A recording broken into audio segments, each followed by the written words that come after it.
Hi,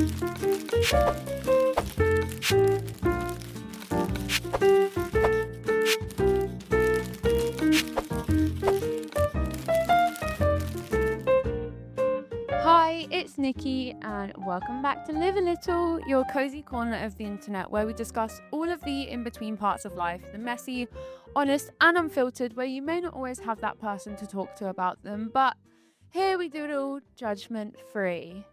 Hello, this is my first solo episode post-Oscars. It was a very crazy thing to say. Your girl is back from Los Angeles and from the Oscars carpet, coming to you from a London studio. I don't even know where to start with talking about LA and what went down, basically. It was firstly absolutely boiling in LA. It was like 35 degrees C. I had gone from like 12 degrees in the UK, where I'm like actively having to wear or bring my bomber jacket with me everywhere, to like wearing the shorter shorts and like a vest top so that I don't sweat all of my makeup off and just don't hyperventilate. Going back now to my bomber jacket has been a little sad. When I went to LA, I wanted the trip to not feel like a full... Obviously, I'm only going for the Oscars. Like, that is the reason I'm going. But I didn't want my nervous system to be shocked into, like, okay, you arrive, and then the next day you go straight to the Oscars, and then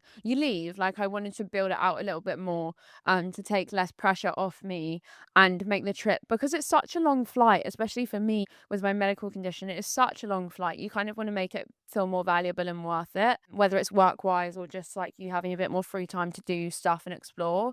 So this time we went, I went with my best friend Alicia. We actually went to Malibu Beach the day before we left. So we went to LA, we got there on the 12th of March, and then the Oscars was on the 15th of March, and then we left on the 18th of March. The day before we left, we went to Malibu, which is a bit of a drive, and annoyingly, obviously, everywhere you have to, like, you need a car, which I kind of find a little bit like, I like the pace in LA. It's very, in California, it's a lot slower. Like, we were in a cab and the cab driver was saying the pace in New York is like boom, boom, boom, boom, boom. And the pace in LA is like boom, boom, boom. And that is kind of so true. Like, maybe it's because everyone is so spread out, you don't see the people that are in a rush, but it feels like no one is really in a rush. And so nothing has like this kind of like sense of urgency. And obviously there's urgent things that need to be done, but it doesn't feel like that scary thing of like, oh my gosh, everything needs to be done now. Like, we're in a rat race. Like, it doesn't feel like that because you... Sorry. No, it's fine. Strong. Coffee's got me a coffee. She is strong. I can't do an episode without coffee, it seems. So...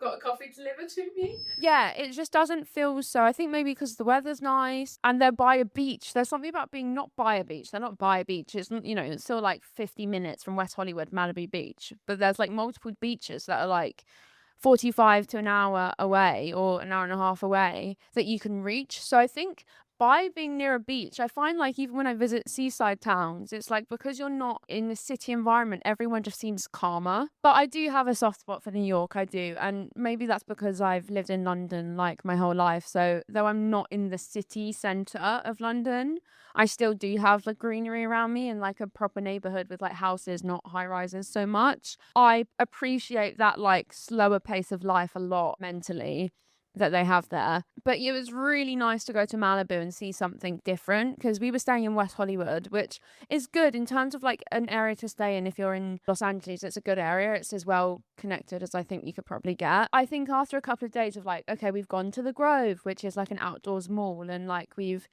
gone to Target and we've gone to Erewhon, like we've done all of the like typical LA things. There's only so much you can do, and I know there's parts of LA that are like especially beautiful, so I really wanted to do a beach this year, and that felt like a good way to do it, is to do it just post Oscars when I need to like really kind of ground myself, to just be in nature, be by water. I'm always most kind of calm by a body of water. Maybe it's the cancer in me because I can't swim, so it's not being in water, it's just being by it. Like my screensaver on my phone is literally like the beach in Brighton, which isn't my favorite beach because it's pebbly, it's not sandy, but just water, like being by it, I find very comforting. I was saying to my like little side kind of intrusive thought, I was saying to my therapist last week that I find it really, also, it was such a disorientating week. I got back on a Thursday, and then on a Friday I had therapy, and I was like, I've just been to the Oscars in this space of a week, and now I'm back with you speaking about like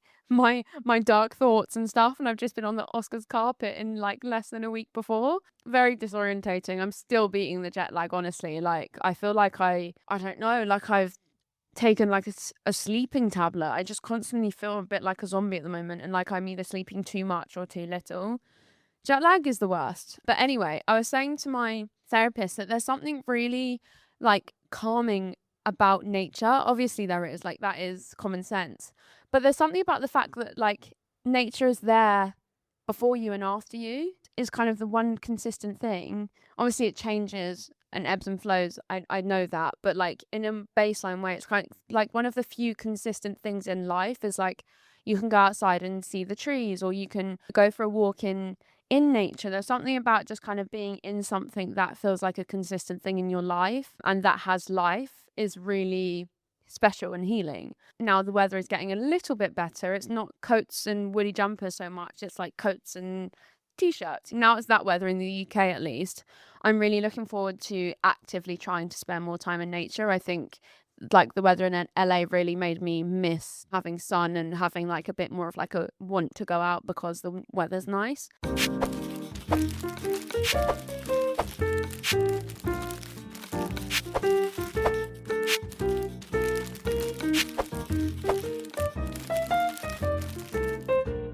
So yeah, that was really lovely. We went to Malibu Beach, and it's called Malibu Lagoon Beach, and we sat there for like a couple of hours, and then we walked to like this outdoors like shopping center, but it's just got a few shops and you can like park outside it.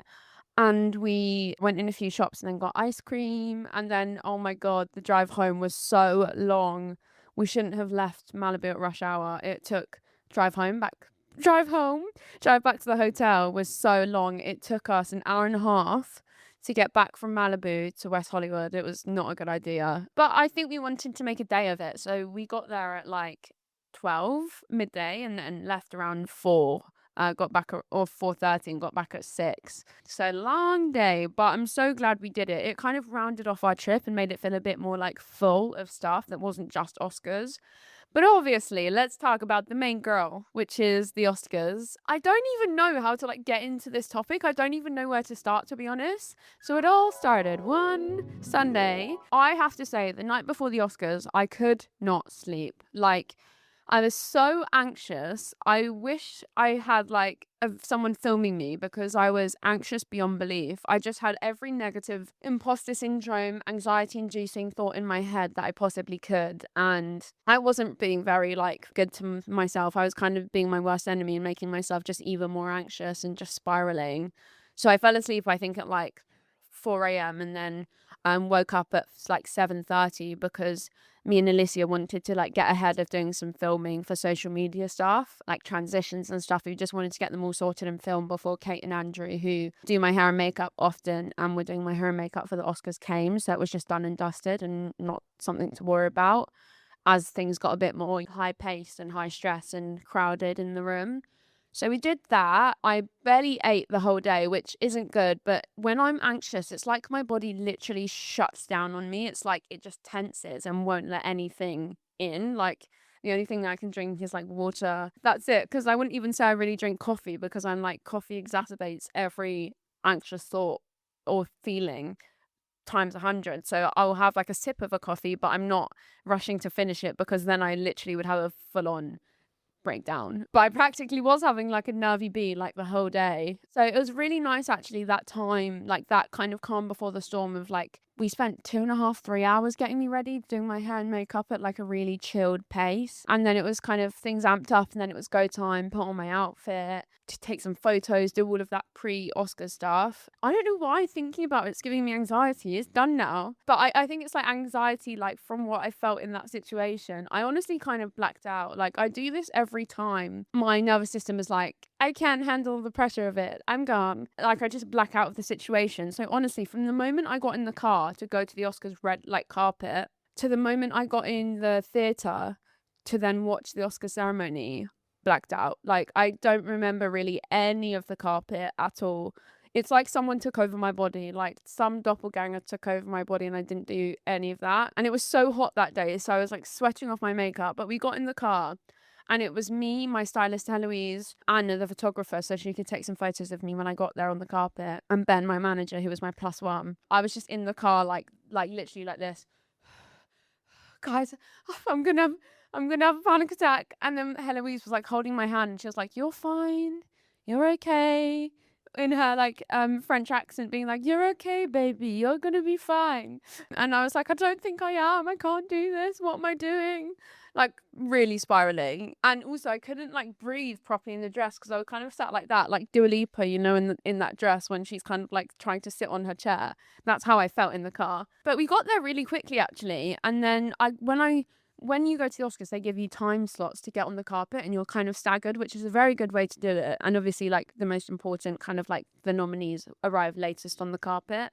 So my slot was really early. It was like 1:30 p.m., which is very early normally for a red carpet. So I had to be ready very early to go. And then also like kind of LA sort of shuts down for the Oscars. So a lot of the roads were blocked and stuff, so traffic and all of that you have to factor in, so you have to leave like really early. But yeah, my time from like getting out of the car to getting on the carpet was very quicker than I'm used to because of that. It is literally the most well organized, like well run machine event that I've ever been to, ever. And considering it's my first event in America, I mean, yeah, crazy. I think in my mind, like I was so nervous, and then it got to time to do my photos. And it's not to say that I wasn't still nervous, but I think in my head, I thought bigger the event, bigger the carpet, like more people there trying to take your photo, more people shouting at you, more this, more that. But actually, I think it was like quality over quantity.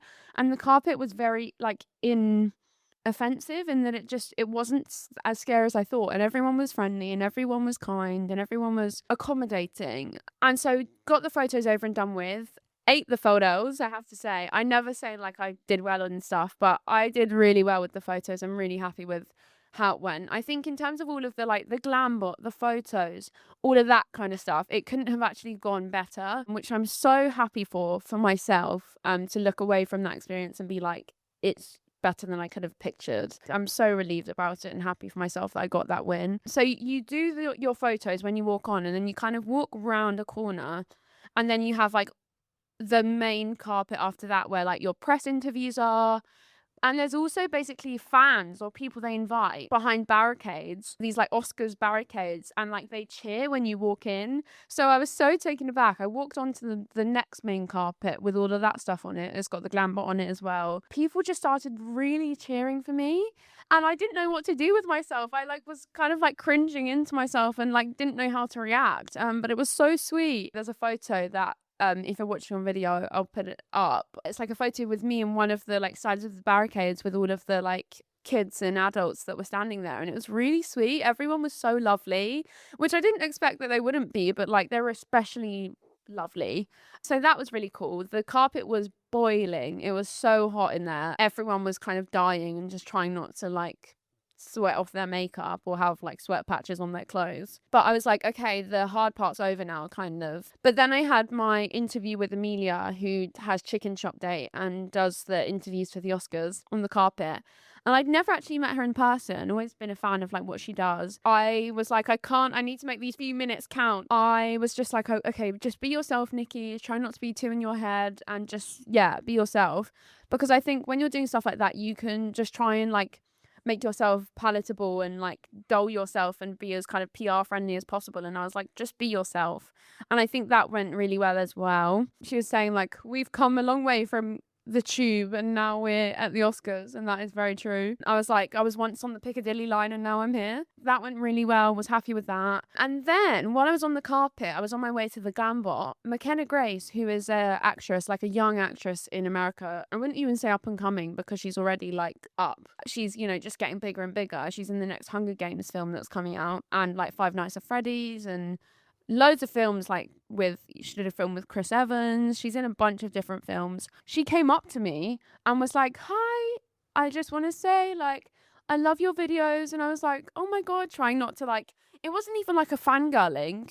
It was more like, you know who I am? Like, oh my God, you know who I am? Because as soon as I leave England, I forget that people know who I am. Like when I went to the Grove, the outdoors mall, quite a few kids were coming up to me and asking for photos. And it's this really weird out body experience where you feel like when you leave a location where you like are used to being kind of known, or that's where your main part of your job is done and where you live, I then just kind of think I'm like immune to like people coming up to me and stuff. And it's not that it happens that often in America, but I noticed it like more this time when it happened at the Grove. And I was like, this is so crazy. Like, you know me and you're in a completely different part of the world. It's weird when actual people come up to you.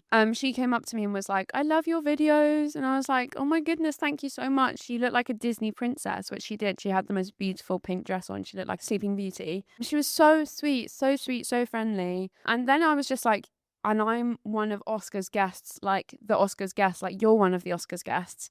That's so weird that I'm in that same pool as you. Like that was what was really strange to me, but amazing. And she was so lovely. And then it was time for the glam bot. I was surprised. Like, I don't remember if I was anxious because I, again, literally blacked out. Could not recall any of it. Like, I can see glimpses of myself, like going up to Cole, who does the glam bots, and being like, hi, nice to meet you. And then he was like, do you want to do a little kind of spin with your dress? And what I'd practiced, because I'd done some pre-practice, obviously, first glam bot, got to try my best shot at it. I'd done like a few like turn my head hair flicks. And then he was like, do you want to do something with your dress? And I was thinking, do I change what I'd planned? And I thought, no, this is what I know that I wanted to do and that I feel comfortable doing. So in order for me to give myself the best shot, let me literally just do something simple that I've already like tried. So I did it once. You only get one shot. I mean, maybe if it's a big celebrity, they give you multiple chances. They don't even show you it after, so you actually don't even know how it's gone. Like, you have no idea how it's gone. You only have an idea when it gets posted on social media. So that was scary. And then it got posted and I was like, I did really well, go me. But now, because my first glam bot was so good, I feel like the only way is down. Like, watch me get a really bad like Joey King glam bot now. So, like, you know, when she's like, and you know what? It was a cute idea. It just didn't look right for a glam bot. Watch that be my next glam bot.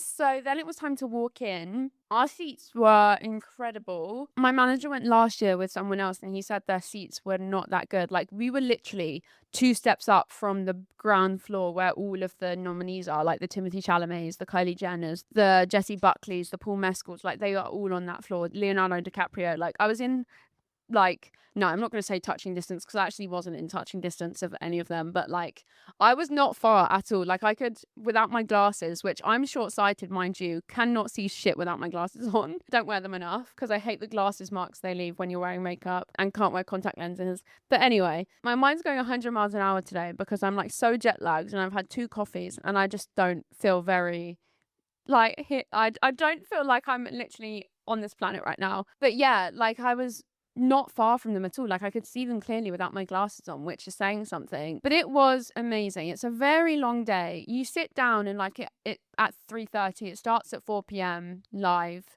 And then it doesn't end till like 9. And then after, you have something called the Governor's Ball, which is where the winners go and get their Oscar engraved with their name, because obviously they don't know who's going to win beforehand until they reveal it. So that's really cool. And all the food was insane. Don't feel like I took it in as much as I'd like to, but I was so scared of my dress getting ruined. I feel like my dress was just absolutely perfect. Like, it was just everything and more. And everyone was saying I just looked like I fit in. Like, I looked like I was kind of one of the like nonchalant actors or actresses that was kind of just there. And everything kind of came together. It's like, you can picture the makeup, you can picture the hair, you can picture the dress. But when they all come together, it's like, it felt like a finished puzzle. It felt like the missing puzzle pieces all got kind of filled in and completed. And that's exactly what I hoped for. Basically, all in all, it was just, yeah, it's so surreal. It's like being in like Fleabag. It's like, you know, where that fourth wall gets broken, and it's something that you've watched for years and years and years, and you've never kind of imagined even that you'd be there in person, especially me. You know, I'm not an actress or an actor. And then it breaks that wall of being like, I'm now in this thing. It's quite an out of body experience. It's quite like Black Mirror. I'm like, I've watched this and now I feel like I've jumped through my screen and I'm now in it, just like as a bystander. It was really, really strange, but it was great. Under your seats, because I hadn't eaten all day, luckily under your seats, you get like an Oscars snack box, which is so iconic. And it has like some chocolate in it, some popcorn in it. So that went down a storm. I found a new favorite chocolate. Have to say, I don't love American chocolate. It does definitely taste different to like chocolate in the UK. But I found this new thing. They're called, I took a photo of them because I was then trying to find them everywhere, but I think they're a cinema snack, like a movie theatre snack. So I don't think I'll be able to find them anywhere. Because I was looking in like Target, looking in the gas station, couldn't find them anywhere after. And Alicia really wanted to try them when I told her about them. They are called snow caps. I also love the little boxes that their like movie theatre snacks come in. We have nothing like that here. Or maybe we do. No, I don't think we do. Because you can kind of just like tip them out and put them in your hand. But they're basically chocolate chips covered in 100,000 sprinkles. So good. They're dark chocolate. So even better for me. I love dark chocolate. And I was literally just popping them in my mouth because they also didn't ruin like my makeup or anything. So I just like put them in my mouth like the whole ceremony. But it was so good. And can I just say, all of my predictions in the Oscars pre-thoughts episode were right. Jessie Buckley won, which was, a given. But then Michael B. Jordan won Best Actor, which so happy for him. Like, oh, he seems like such a nice guy. Not that I know him. My close and personal friend, Michael B. Jordan. He's so nice. He's so nice. We go way back. I do that all the time where I'm like, Beyonce seems like such a nice person, as if I know anything about her. He seems so nice, so friendly, bless his heart. My close and personal friend. But yeah, Sinners won Best Film, which I also predicted. Watched it on the plane actually, but it's defo a film you should watch in the cinema. But was glad to watch it. Still haven't seen Sinners. Need to watch it. Have rented Begonia, still need to watch it. There's still so many films actually from this season I need to watch. Hamnet, I don't know if I'm emotionally prepared to watch it, but again, need to because Jessie's done a clean sweep at the Oscars. It went super well. I was just absolutely exhausted by the end of the day, like so tired that my body I feel like my body, it felt like I'd ran it's not a marathon. A marathon's a much bigger thing to do on your body, but in a different way. But it felt like I'd ran a marathon and done all this preparing, all of this build up. Then the marathon was done and I passed the finish line.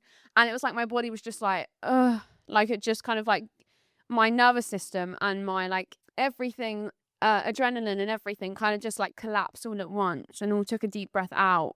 And I think I was so exhausted by that point. I just wanted to go to bed. But then I was like, I had to be up early the next day. So then I was kind of just like, oh no, I need to be up early. I'm worried about getting enough sleep. I also feel so overstimulated and so like discombobulated at what this day has just been. I don't think I'll ever get a Sunday like it again in my life if like hopefully the Oscars invite me back one year. But yeah, it was insane. I'm just so happy with how it all went and everything just went really, really well. And the reception's been lovely and everyone's been so supportive. So thank you so much. I've been met with a few comments as well, like, why is she there? Is she an actress or an actor? And like, understood, heard, also agree. But I think, again, like I said in my pre-Oscars episode, Oscars are trying to invite people that aren't just actors and actresses. They're actually very far and few between. Most people there, even the guests like McKenna Grace and stuff, or like Milo Manheim and stuff, who were invited as guests, are also actors. So there was only like a really small handful of people that aren't, and I think that's how it should be. And so I'm just very grateful to have been invited in that small tiny pool of people that aren't in that kind of category and aren't in that world, and just to kind of take it all in and be a bystander. I'm so grateful, and I feel like it really, really, really was a big moment for my community. And it was so nice to see Adam there, who also has the facial difference, who I spoke about, and have that moral support. Really happy with how it's gone. It's just been so weird because now I'm like, I now need to get back to reality. Like, I had a hospital appointment yesterday, and as soon as I sat down, had not seen these doctors in like a year plus, and they were like, first thing they said to me was and also I don't talk about my personal life to them at all or anything, really, no need. And they were like, I heard you were at the Oscars, and I was like, yeah, I was. And then at my dinner, I had a dinner to celebrate Live a Little yesterday.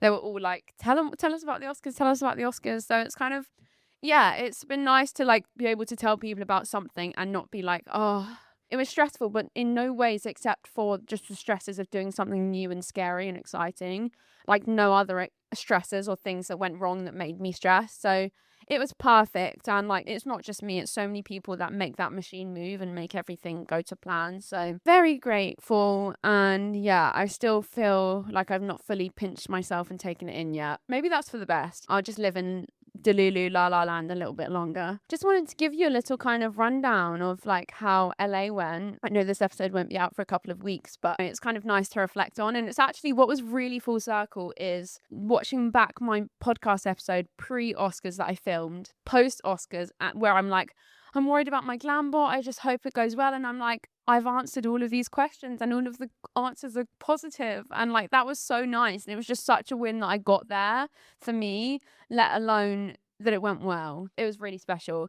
And I feel like what I'm learning about Live a Little as a podcast is when I have guests on, it's such a nice vehicle to like make new friends. And that might sound really like sad or silly, but my friends in this industry is like very small and it's a small handful. And I've chosen for it to be that way because it's already work in itself. So then trying to make room to make friends in this industry does feel even more taxing at times. It feels like I can sometimes only be my true self around people that knew me before all of this, before Oscars and stuff like that. But what was so nice is like Charithra, which you would have seen and listened to her episodes now, but she was obviously on the podcast and we've followed each other for a while, but the podcast kind of bridged that gap of like, okay, we've been kind of sort of friends, parasocial friends on social media, but we've never really spoken. And now the podcast has bridged that gap and now we're actually friends. And so when I found out that she was also going to the Oscars and she looked incredible, she was wearing the most gorgeous green dress. It looked so good on her. Everyone just looked insane. The girls, the guys, everyone looked so good. It was really nice because like we found out we were staying at the same hotel. I was walking into the lift with Alicia and Alicia tapped me and was like, isn't that because someone was walking out of the list and it was Charithra and she was like holding her takeaway. And I was like, oh my God, babe, we're on the same floor of the hotel. Like, what are the chances? And that's what's so nice. Whereas before I may have like, we kind of knew each other, but we didn't. And so it's kind of like, we've got all of that surface level conversation out of the way and then some, the deeper stuff, the more meaningful stuff. And now we've formed genuine relationships. It's the same with Emily. Like, when I interviewed Emily, we were already friendly. We already knew each other and I already knew that I got along so well with them. But then once we did the podcast, we realized how similar we are, which I knew we were, and just how well we get along even more so. And then on the day of the Oscars, Emily sent me the sweetest message and posted my Oscars post on their story. And it's just, that's what's so lovely is that this industry is hard at times. Every industry is, and it's hard to find genuine connections and relationships with people that last outside of an interview or outside of the job that you're both there to do. I know that actors and actresses that I've spoken to, like Emily and Charithra, have struggled with that, understandably. And so it's so nice that every single person who I may not have known that well, that still early days, but have had on the podcast, has been such a lovely person and has turned into an actual relationship with them and a friendship. I struggle to put myself out there and I struggle to make friends. So it's been a really nice vehicle. It's like my version of being on like a film set where you like meet people because you're both cast in something. It's like I'm kind of feeling out, I make a big list of people I'd love to have on my podcast and the reception's been really positive and lovely. And so it's really nice that it's potential that these people could turn into actual friendships. And it's really nice. It's nice to then be like, oh, maybe we're both going to be at the same event and be standing in the corner like by ourselves. And I now feel comfortable to go up to a Charithra or an Emily and be like, hey, like, how are you? Because I've interviewed them and we've spent hours together talking and stuff on the podcast and now we know each other. So it's been really, really nice. And I'm really looking forward to having more experiences like that with people, because it's harder and harder to kind of make friends, especially when you're at these big events at the Oscars. People aren't looking to make friends. They're looking to just survive the carpet in a high pressure, high stakes thing. It's really nice to build like real, genuine connections out of it. And everyone who's been on so far has been so lovely. And I'm so grateful that people are taking the time. So this is really an episode of just gratitude and appreciation for the Oscars going how it should, of everyone's support, of people who've been on Live a Little being lovely, the opportunity, my team, just gratitude. It's a pocket of something that's gone well, and it's something that I really want to try and put in my pocket to remember as something that's gone well in a time where I'm sure things will be dark again and things will feel like difficult again in life for me, and as they do for everyone. It's not linear and it's not up all the way. It's always up, down in life. And so it's, really important that I take this memory and that this was a win and went exactly, if not better than it could have. And I put this in my pocket as something that went well, that I can pull out on a day that feels especially hard or dark, where it feels like everything is bad and everything gets painted with that like bad brush. And I think we all need to do that sometimes. It may be that you didn't go to the Oscars, but you had another little win. And I think that's my kind of little thought of the week, is that if there's something in your life that has been a little win, try your best to really like turn that into like a physical memory to put in your pocket when things feel especially tough, to pull out and show yourself proof that there is an example of something that went well and that things were okay. I operate on hypervigilance at all times because of my PTSD and what I go through, and so my cup is always half empty, and my mental space is always the bad outweighs the good in what I hold on to in life. And I think when you are struggling and when you've struggled, your vision becomes even more tunnel vision, that you can only see what's bad and what's happening in a catastrophizing, dark, negative lens. And so it's so important, not even going to the Oscars, that's a massive canon like event thing to have an example to pull out on a bad day, but even literally just like making it to an outing with your friends and everything going as you hoped, or having a good health day. It's not to say that then the bad health days won't be as bad, but it's proof that there was life or a moment where it wasn't as bad. And I think that's what we need, is that nuance to show that there was moments, even just moments of levity. Things can be bad, but I think you really need to be able to show yourself that when things are bad, there's been examples when they haven't been as bad, and examples of light, and examples of like where things have felt a little bit less heavy or easy or escapable. For those few hours that day, I wasn't as much thinking about I'm going to have a nosebleed, or I wasn't as much like, where do I need to exit in case something happens. I was thinking about, really trying to take it in and be in the moment as much as I could, she says, even though she literally blacked out for some of it. But yeah, I think that's all we can do in life, is just like try to remind ourselves on the bad days that there has been worse and there will be better, as hard as it is. But I love you guys, and thank you for listening, and thank you for showing up week after week to listen to little old me ramble about the thoughts in my head, the intrusive or the things going on in my life. And thank you for sticking around, whether you have hopped on the train of like my journey yesterday or been on it since I first pressed record on a camera all those years ago at 8 years old. I appreciate it all. So thank you for listening. And as always, remember to be kind to yourself and live a little. Bye.